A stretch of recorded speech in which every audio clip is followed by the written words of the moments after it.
C'est ton gars Vantard qui revient une fois de plus, again and again. Putain, qu'est-ce que j'aurais voulu qu'il y ait un mec comme Vantard qui puisse me mettre en garde contre ces bananes, contre ces navets. Car Vantard va en éclaireur te rapporter cette dose. Tu vois ce que je veux dire? Donc, à l'arrivée, j'aurais dû suivre mon instinct. J'aurais dû suivre mon instinct. Donc, le fameux film du jour s'intitule Monument Men.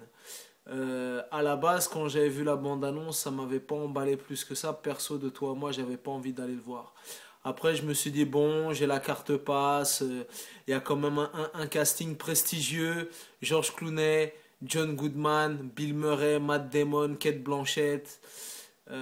Jean Dujardin, et ben je peux te dire que putain j'aurais dû m'abstenir. Oh là là là là, tellement naze.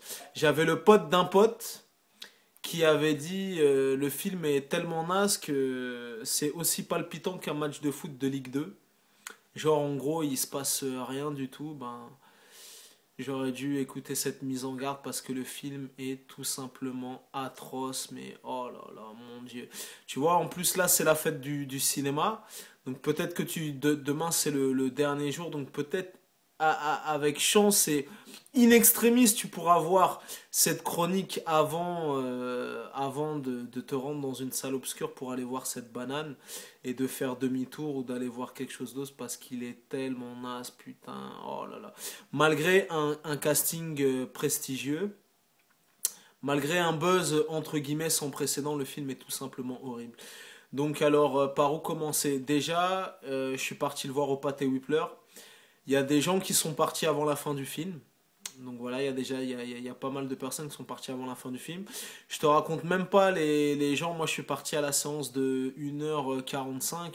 Donc en plus, moi-même, Vantard, j'avais mangé copieusement. Donc je t'avouerai que pendant le film, j'ai piqué du nez à plusieurs reprises. Donc moi, ma voisine de droite, elle dormait. Tout autour de moi, il y avait des gens qui dormaient, qui ronflaient, tellement c'est un film somnifère. Donc je vais même pas te dire que dans le film, il y a un problème de rythme, parce que dans le film, il n'y a pas de rythme du tout. C'est mou, c'est lent, le scénario est bidon, la mise en scène est des plus scolaires, des plus protocolaires et des plus conventionnels. Le film est archi prévisible, donc voilà, il n'y a aucun aspect positif dans ce film.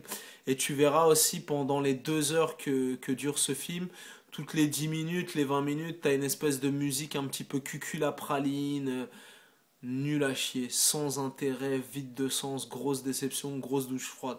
Donc j'attendais pas spécialement de trucs concernant ce film. Je me suis dit, bon, il y a quand même un casting prestigieux, tout ça horrible.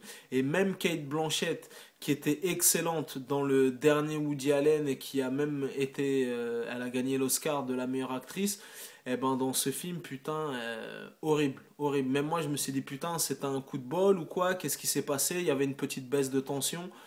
Nul à chier. Même, tu vois, parce qu'en fait, ils ont pris Kate Blanchett pour jouer le rôle d'une Française.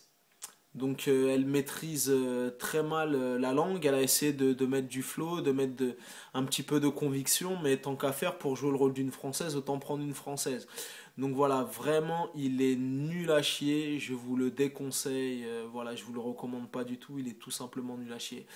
Tu connais ce dicton légendaire, les goûts et les couleurs, ça ne se discute pas. Si tu as l'avis de Vantard, c'est toujours le bon. Si tu vas aller le voir, tu pourras toujours aller le voir. Après, ce sera à tes risques et périls. Il faudra pas pleurer quand tu te seras mangé un fist fucking et que tu ressortiras de la salle avec un filet de sang entre les miches. Peace and love.